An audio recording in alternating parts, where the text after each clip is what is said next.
सतमार्ग पर मनुष्य क्यों नहीं चल पाता। हम सब गहराई से विचार करें,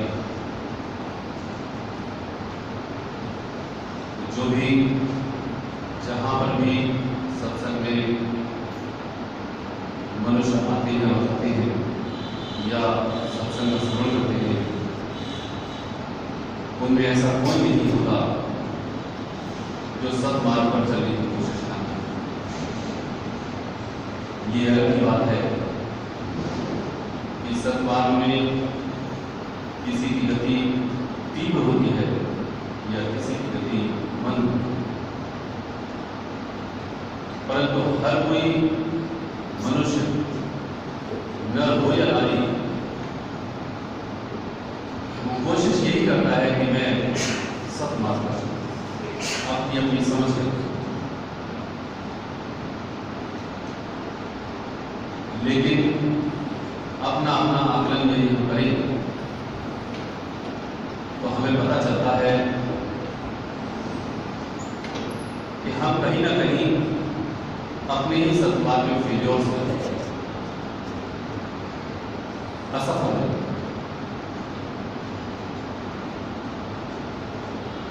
ये बात साधारण नहीं है, ये आम बात। आज इस विषय पर दास साहब के सम्मुख केवल 3 पॉइंट्स को रखे कि आखिर हम सबको जानते हुए भी, समझते हुए भी हम क्यों नहीं चल पाते। इसमें सबसे पहली बात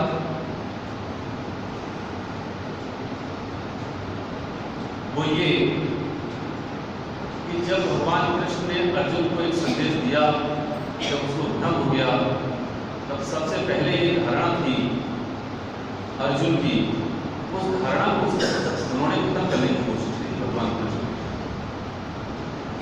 और वो जो धारणा थी अर्जुन की, वो धारणा अपने ही बारे में गलत थी। वो सोच ये बैठा कि मैं शरीर हूं।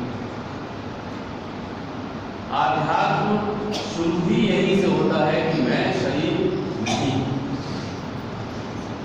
मैं जीव हूं।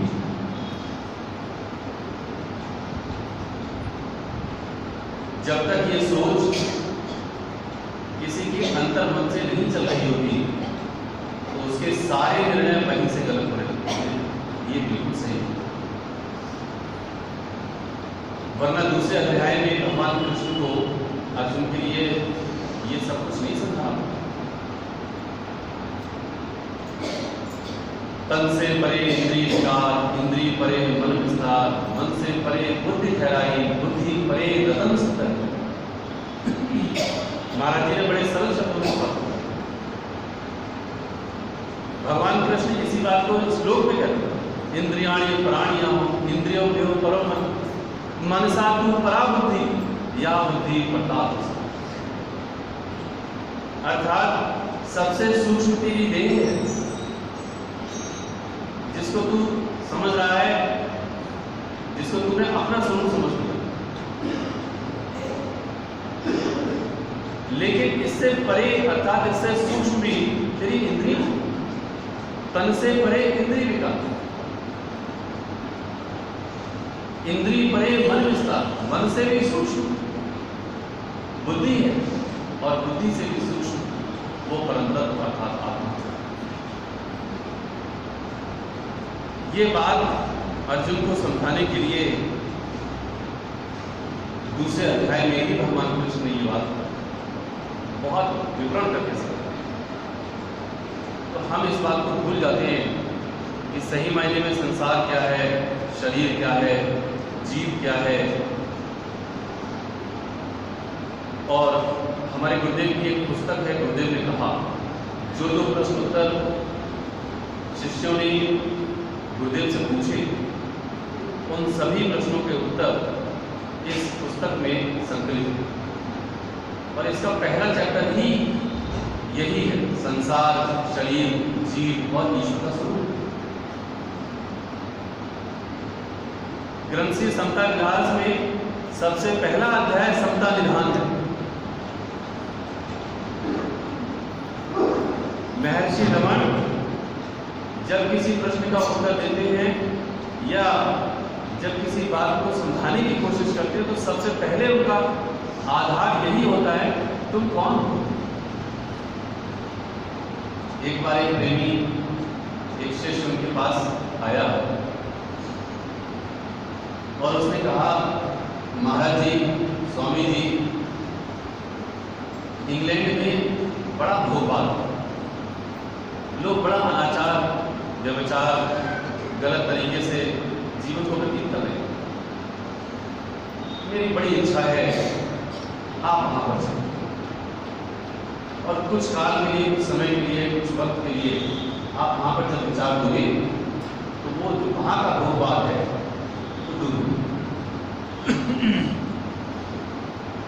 महर्षि रमण सुन रहे थे। उसने पुनः आग्रह की, स्वामी जी, मेरी बड़ी इच्छा है आप जरूर सुनो। स्वामी जी ने ये बात सुनी तो महर्षि क्या कहते हैं, इंग्लैंड कहाँ है?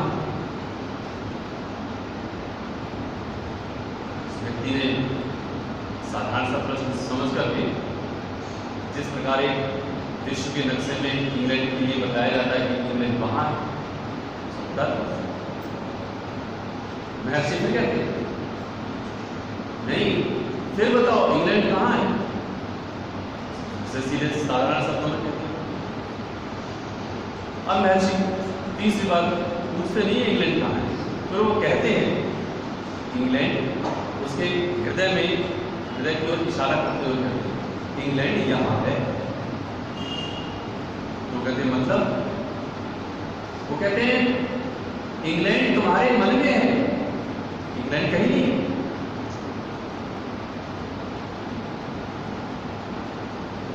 तो सही मायने में इंग्लैंड, हिंदुस्तान, ये परिवार, ये कुटुंब, ये सब हमारे मन में है। इसीलिए वो कहते हैं तुम कौन हो, ये पहले सोचो। अब देखो महाराज जी की बात। महाराज जी ने सरल शब्दों में क्या कहा, संसार क्या है? तो कहते हैं देह और संसार का क्या अंतर है, क्या भेद है? महाराज जी उत्तर देते हैं देह और संसार का भेद कोई नहीं है। अर्थात देह धारण करने से संसार का निर्वाह चलता दिखाई देता है। देह के नाश होने पर जाहिर प्रत्यक्ष संसार लोप हो जाता है। देह और संसार का एक ही रूप है, देह करके संसार। असलियत में संसार कोई चीज नहीं है, जैसी जिसकी देह है वैसा ही उसका संसार है। इसलिए देह पर काबू पाने से संसार पर काबू पाया जाता है, यह निश्चय करें। ये दूसरा प्रश्न है गुरुदेव ने कहा वाली पुस्तक। जब भी आध्यात्म यदि हम समझेंगे तो शुरुआत यहीं से होगी, निर्णय यहीं से सही होंगे। अगर ये बात हमने नहीं समझी तो ये पक्की बात मान के चलिए, हमारे निर्णय आगे के हर कोई निर्णय गलत होगा। सेवा करेंगे तो देह करके करेंगे, अगर जीव भाव करके करेंगे तो दुख नहीं होगा।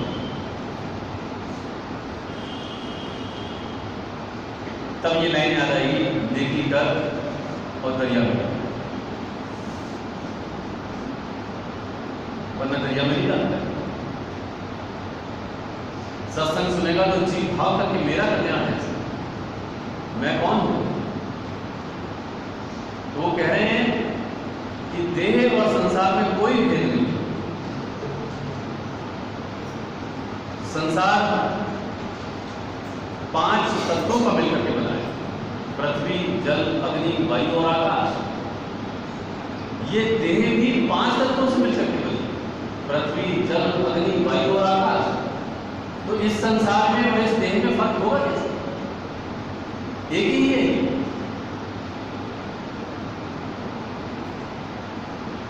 जैसी जिसकी देह होती है वैसा ही उसका संसार होता है। एक मेढक जो कुएं में रह रहा है उसका संसार वही कुआं है। आप और हम बरेली शहर में रह रहे हैं, हमारा संसार यही है। और जितनी जितनी पहुंच, जितने जितने संबंध हम बाहर में बना लेते हैं, हमारा संसार वही तक है। और जैसी जिसकी प्रवृत्ति, जैसी जिसका स्वभाव होता है, वैसे उसका संसार होता है। और इसको एक और उदाहरण से समझें।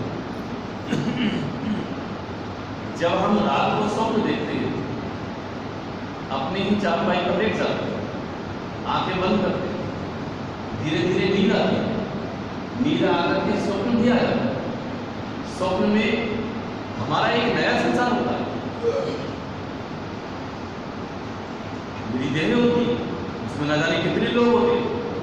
मैं उसमें उड़ भी रहा होता हूँ, कभी कभी तैर भी रहा होता हूँ, बातें भी कर रहा होता हूँ, न जाने क्या क्या करते, क्या क्या कर्म कर रहा होता हूँ, लेकिन मैं बनी हूँ। और जैसे ही मेरी आंख खुलती है, वैसे ही वो सारा संसार खत्म हो जाता है। ये हमारा और आपका सबका अनुभव, वो संसार कहाँ गया? जैसे ही मैंने स्वप्न देखा, वैसे ही मेरे और संसार की तुरंत रचना हुई, और सपना खत्म, वो संसार भी खत्म और मैं भी वहां गई। लेकिन हाँ, मुझे यह अनुभव जरूर होता है कि मैंने सपना देखा, मैं सपने में था, यानी कि मैं एग्जिस्ट करता हूं। स्वप्न में भी एग्जिस्ट करता हूं, स्वप्न में भी था, और आज भी वही है। जिसके लिए अगला प्रश्न जो गुरुदेव कहते हैं कि जीवात्मा यानी जीव किसको कहते हैं, यानी मैं कौन हूं, जिसको महर्षि रमन बताते हैं। तो कहते हैं प्रेमी निश्चय शक्ति यानी बुद्धि, जो सारे शरीर रूपी संसार के निजाम की देखभाल कर रही है, जीव कहलाती है। मैं सही मायने में जीव, मैं वो हूं जो इस शरीर में जी रहा हूं, यानी जीने वाली कॉन्शियसनेस, होश, मैं जीव। इसी को बुद्धि करके भी कहा जाता है। लेकिन इसमें क्या है, इसमें अहम भाव आगे से गुरुदेव कहते हैं इस शरीर में ही कर्मेंद्रियां हैं, ज्ञानेंद्रियां हैं, और मन से बढ़कर परम तत्व बुद्धि को ही माना गया है। बुद्धि से परे आत्मा यानी सर्वश्रेष्ठ तत्व है, इस वास्ते उसको इंद्रिय अगोचर यानी महापुरुषों ने कहा है। प्रेमी इस तरह तत्व ज्ञान का वर्णन किसी समय हुआ करता, ये तालीम ही चित्त के खेल को हरण करने वाली थी। इसी तरह विचार करते रहा, एक शब्द मिथ्या नहीं, इसी तरह विचार करते रहा। तो ये शरीर में ये जो शरीर जिसको हम देख रहे हैं, इस शरीर में इंद्रियां, इंद्रियों से ऊपर मन भी है, और मन से ऊपर मैं स्वयं अर्थात मैं जीव, और इसी शरीर में वो परम तत्व, वो परम सत्ता भी है जो आनंद का साथ। तो ये पहला पाठ है और ये पहली बात है जो मैं भूल जाता हूं कि मैं हूं। जब तक मुझे ये याद नहीं आता कि मैं सही मायने में जीव हूं, तब तक मेरे कल्याण का रास्ता खुलता ही नहीं।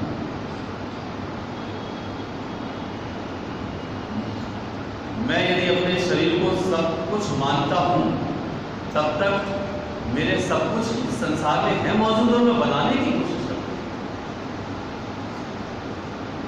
दास इसीलिए कहता है, जैसे मान लीजिए मेरा नाम मनोज है, तो मनोज का कुटुंब है, बीवी भी है, बच्चे भी हैं, माता पिता भी हैं, भाई बहन भी हैं, आस पड़ोस भी है, संसार भी है, सब कुछ है उसका। लेकिन मैंने यदि ये समझा है, ये मानने की कोशिश कर रहा हूँ, मैंने ये विचारधारा अपने अंदर चलाई, मैं जीव हूँ, मैं वो हूँ जो मनोज के अंदर रह रहा हूँ, मैं वो सत्ता हूँ। ये होश में रखो, इतनी जल्दी आने वाला नहीं, लेकिन ये होश जब ये आएगा कि मैं वो हूँ जो इसके अंदर प्रैक्टिस होगी, मेरा जो अभ्यास होगा, वो अभ्यास जीव के कल्याण के लिए, अर्थात मेरे कल्याण, मनोज के कल्याण के लिए होगा। इसीलिए मेरा परम कर्तव्य ईश्वर की प्राप्ति है। यदि मैंने अपने स्वरूप को मनोज मान लिया तो फिर मेरे कर्तव्य कौन से हैं? माता पिता के लिए मेरा कर्तव्य है, बीवी बच्चों के लिए मेरा कर्तव्य है, इस समाज के लिए मेरा कर्तव्य, मेरे सारे कर्तव्य फिर बन जाते हैं। वरना ये बात नहीं आती, बड़े भाग्य मानुष तन बाबा, सुर दुर्लभ सदग्रंथन गावा, साधन हम मोक्ष कर द्वारा, पाई न जिन पर लोक सभा। ये लाइन रामचरित मानस में है। बड़े भाग्य से ये मानुष का शरीर मिला। किसको मिला है? मनोज को मिला। इस जीव को बड़े भाग्य से मानुष का, अर्थात मनोज का, तुझे और मुझे, इसको, इस जीव को ये मानुष का तन इसलिए प्राप्त है। तो मैंने ये होश लाना है, मैंने ये विचार करना है। जब तक मैं ये विचार नहीं करूंगा तब तक साधना का धाम ये नहीं बनेगा शरीर। तब तक मैं इसी शरीर से अपने सारे के सारे उन कर्तव्यों का पालन करूंगा जो मुझे इस देह करके दिखाई दे। इसलिए सबसे पहली धारणा, यदि कोई भी जीव भूल जाता है तब मान के चलो कि उसने अपने पहले ही पायदान से अपने कदम को पीछे हटा लिया, उसके बाद दूसरे पायदान पर जा नहीं सकता। इसलिए कहा जाता है कि सत्संग में आकर के बैठना नहीं बल्कि सत्संग को अपने अंदर बिठाना। ये बात न जाने कितनी बार सुनी होगी, समझी भी होगी, सुनाई भी गई होगी और जानते भी, लेकिन अपने हृदय में, अपने चित्त में ये बात कितनी बैठी है, सवाल यहाँ पर होता है। दूसरी बात है कर्म चक्र और प्रभु की कृपा। हम अपने जीवन को जो व्यतीत कर रहे हैं, इसके हर चक्र में, हर घटना में हम समझ ही नहीं पाते कि ईश्वर के अधीन है। मैं ये मान के चलता हूं कि हर घटना मेरे अधीन, मैं कर सकता, चाहे कुटुंब के लिए, चाहे अपने लिए, पहले अपने लिए, फिर कुटुंब के लिए, फिर बिरादरी के लिए, समाज के लिए, देश के लिए। वो अपने आप के लिए समझता है कि मैं कर सकता हूं। और यदि इसकी सोच ये बनती है कि मैं कर सकता हूं तो वाणी गलत है।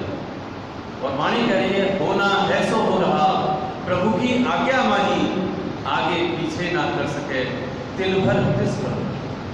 वाणी तो ये कहे, या तो वाणी गलत। मैं अपने एफर्ट इतने करता हूं, इस करके नहीं कि मुझे करना चाहिए, बल्कि इस करके कि मेरे करने से हो रहा है, बस। मैं यदि नहीं करूंगा तो नहीं। यदि सिमरन में मैंने ज्यादा वक्त लगा दिया तो मेरा काम बिगड़ जाएगा। इसका मतलब मुझे अपनी करनी पर विश्वास है, मुझे अपने पर विश्वास है। सेवा में मैंने ज्यादा धन दे दिया तो मेरा गड़बड़ हो जाएगा, घर का चक्र गड़बड़ हो जाएगा। यदि मैंने सेवा में ज्यादा वक्त दे दिया, समय दे दिया, तो भी मेरा संसार बिगड़ जाएगा। सत्संग में यदि मैं वक्त पर आ गया, सत्संग में मैंने ज्यादा वक्त दे दिया, तो भी मेरा गड़बड़ हो जाएगा। इसका मतलब है मेरी एग्जिस्टेंस आज भी यही है कि मेरे कब्जे से हो रहा है। और वाणी कह रही है होना है सो हो रहा, तो क्या तो मुझे होश करके आज तक ये नहीं चल मिला कि मेरी हर घटना, मेरी जिंदगी की हर वक्त ईश्वर के अधीन, जिसको प्रारब्ध करते हैं। वरना ये वाली बात नहीं होती कि प्रारब्ध कर्म को कोई शक्ति बदलने वाली नहीं है। इस वास्ते कर्मों के अनुसार सुख दुख जरूरी मिलता है, कोई रक्षा नहीं कर सकता। इस वास्ते ईश्वर शक्ति का भरोसा छोड़कर इन वहमों का भरोसा रखना कभी भी सुखदायी नहीं हो सकता। ये बात मैं आज भी नहीं समझ पाया कि मेरे करने से नहीं हो रहा, बल्कि प्रारब्ध की घटना के अनुसार। यहाँ कोई ये न माने कि प्रभु की सत्मार्ग जो है, प्रभु का मार्ग भी ईश्वर के आधीन है, वो ईश्वर के आधीन नहीं। प्रभु के मार्ग के लिए तो हमें ये देरी ही मिली है। यदि सच पूछे और सच बात अगर कोई जाने और समझे, तो ये शरीर केवल और केवल प्रभु के प्राप्त करने के लिए ही मिला है, और किसी काम को मिला ही नहीं। इसलिए प्रभु की कृपा को हम समझें कि सही मायने में ये प्रभु की, तब इस कर्म चक्र को हम समझ पाएंगे। और हम समझते हैं इस बात के लिए ना कि मेरे करने से ऐसा हो रहा है। तेरा सही मायने में तेरा कोई है ही नहीं इस जगत में। तू जिसके लिए कर रहा है, तेरा इस जगत में कोई है ही नहीं, वरना वाणी नहीं कह रही होती। लेन देन में भय संग साथी, लेखा चुका नहीं भयो कोई ना। लेन देन के ये सारे के सारे साथी हैं। जिस दिन लेन देन पूरा हो जाता है, उस दिन तेरा संबंध उससे खत्म हो जाता है। ये बाकी बात, या तो बिछो हो जाएगा या देह नष्ट हो जाएगा। इसलिए तेरा कोई नहीं। मानी तो कह तेरा कोई संगी ना साथी, नित साजन जाए अकेला। मंगल उठ प्रभु नाम सिमर लो, ये झूठ जगत का, ये पूरा जगत झूठ है। लेकिन मुझे समझ नहीं आई बात। तो हम जिन जिन बातों को लेकर के सुन रहे हैं और समझ रहे हैं, ये बात हमने न जाने कितनी बार सुनी है, लेकिन हृदय में कितनी बैठी है, सवाल यहां पर। इस जगत में कोई अगर अपना है तो केवल दो हैं अपने। देखो वाणी क्या कह रही है, हेतु रहित जग जुग उपकारी, तुम तुम्हार सेवक असवर। रामचरितमानस में गोस्वामी तुलसीदास जी कहते हैं, हेतु रहित, बगैर किसी हेतु के, बगैर किसी कारण के यदि कोई मेरा है तो कौन है? एक तुम, एक तुम्हारे सेवक। तुम तुम्हार सेवक असवर, एक तुम हो और एक तुम्हारे सेवक है, और कोई है ही नहीं। सेवक कौन? सेवक वो होता है जो प्रभु के मार्ग पर चल रहा है, जो प्रभु की बात बतलाए, प्रभु के मार्ग पर चलाने की कोशिश करे, वो है सेवक। और कोई सेवक, वो है भक्ति। एक वो है तुम्हारा अपना, और एक वो अर्थात ईश्वर परम पिता परमेश्वर, वरना कोई।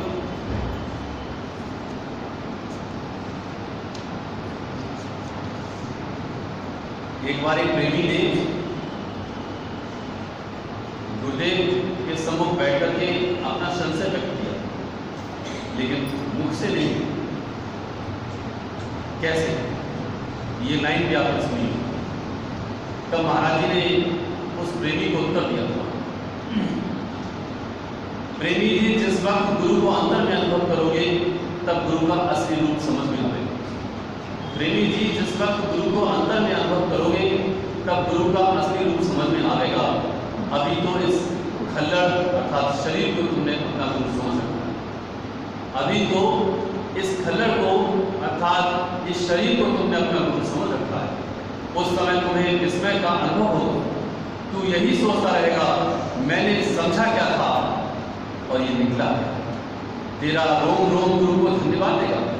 अभी तो तूने गुरु को खिलौना नहीं समझा।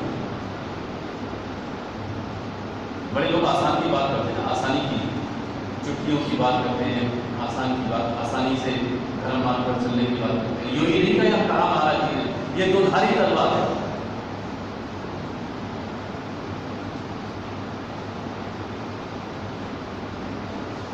जो इधर से भी आपको दुख देती है और उधर से भी दुख देती, ऐसे ही नहीं था। अगर आसान होता तो भगवान कृष्ण ये नहीं कह रहे होते, अर्जुन इस मार्ग में हजारों में कोई एक था। ऐसे ही था। इसीलिए कहते हैं ये सारा का सारा संसार स्वार्थ का है, कोई इसमें तेरा अपना नहीं है। कहते हैं सुर नर मुनि सबकी यह रीति, स्वार्थ लाभ करें सबके। ये सारा जगत स्वार्थ का है, स्वार्थ के ही मीत हैं, स्वार्थ से तुम्हारे साथ हैं। जब तक तुम्हारे साथ स्वार्थ लगा हुआ है तब तक तुम्हारे साथ है। हर कोई संबंध स्वार्थ का है, और जिस दिन स्वार्थ की पूर्ति खत्म होती है उस दिन वो अपना पल्ला छाड़ता है।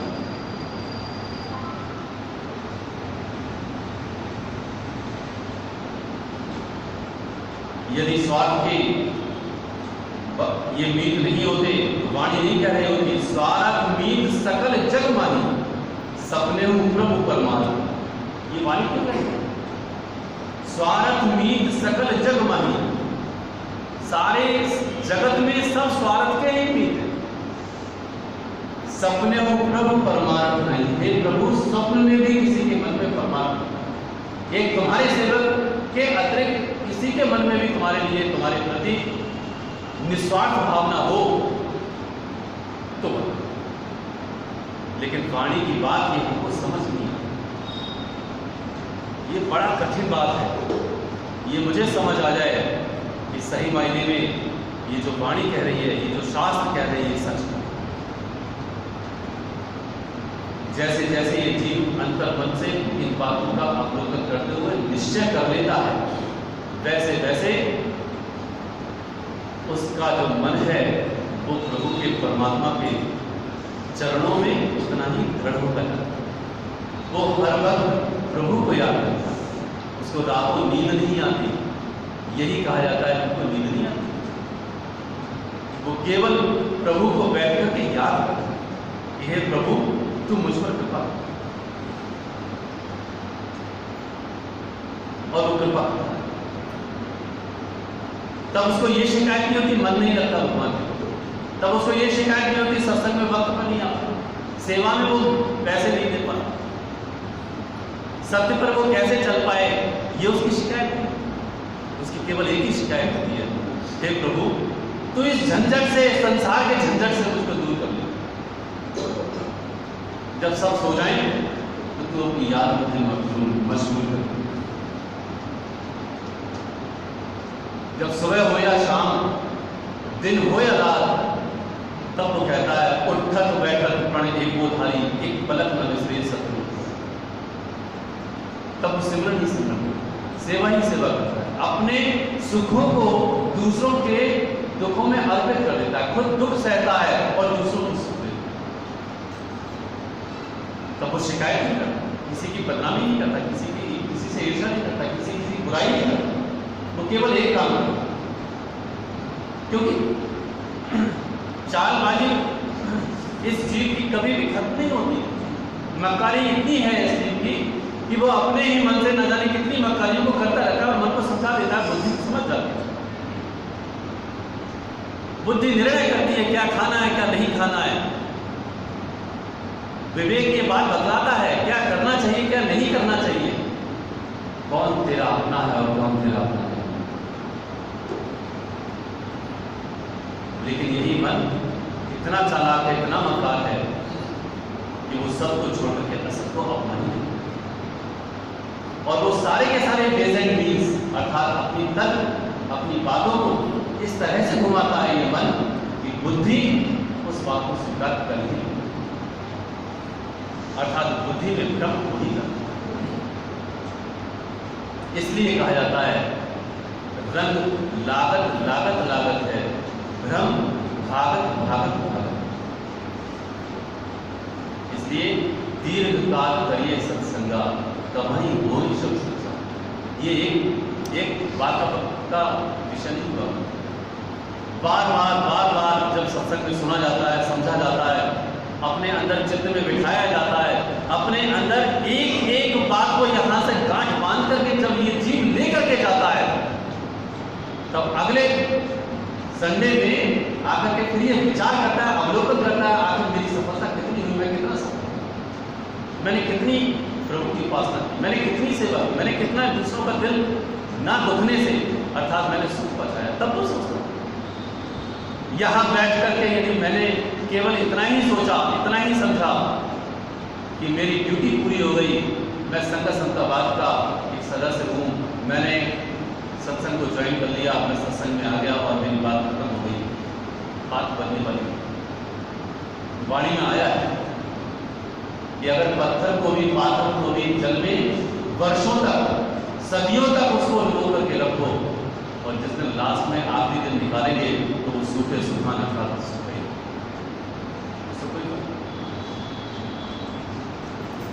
इसलिए सत्मार्ग का ही एक विकल्प इस जीव को है और कोई विकल्प और कोई रास्ता है ही नहीं जिससे कि तू सुख का,